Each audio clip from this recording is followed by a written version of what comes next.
Praise the Lord. கர்த்தரும் இரட்சகருமாகிய இயேசு கிறிஸ்துவின் இனிதான நாமத்திலே உங்களை வாழ்த்துகிறேன். கர்த்தர் உங்களை ஆசீர்வதிப்பாராக.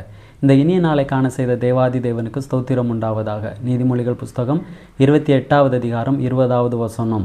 உண்மையுள்ள மனுஷன் பரிபூர்ண ஆசீர்வாதங்களை பெறுவான், ஐஸ்வர்யவானாகிறதற்கு தீவிரிக்கிறவனோ ஆக்கினைக்கு தப்பான்.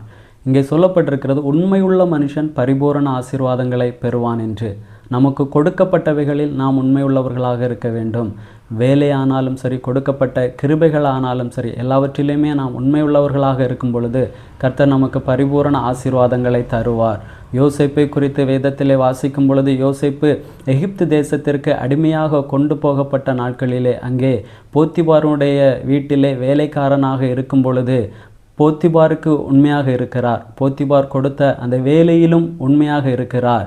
யாரும் பார்க்கவில்லை என்று அங்கே அவர் தவறு செய்வதற்கு துணியவில்லை. கொடுக்கப்பட்ட அந்த வேலையிலும் போத்திபாருக்கும் உண்மையாக இருந்தது நிமித்தமாக அடிமையாக கொண்டு போகப்பட்ட அந்த தேசத்திலே அந்த முழு எகிப்து தேசத்திற்கும் அதிகாரியாக கர்த்தர் யோசேப்பை உயர்த்தி வைக்கிறார். அதுபோல தான் நம்முடைய வாழ்க்கையிலே நமக்கு கொடுக்கப்பட்டவைகளில் நாம் உண்மையாக இருக்கும் பொழுது கர்த்தர் நிச்சயமாக நம்மையும் ஏற்ற காலத்திலே உயர்த்தி வைப்பார். ஜெபிக்கலாமா?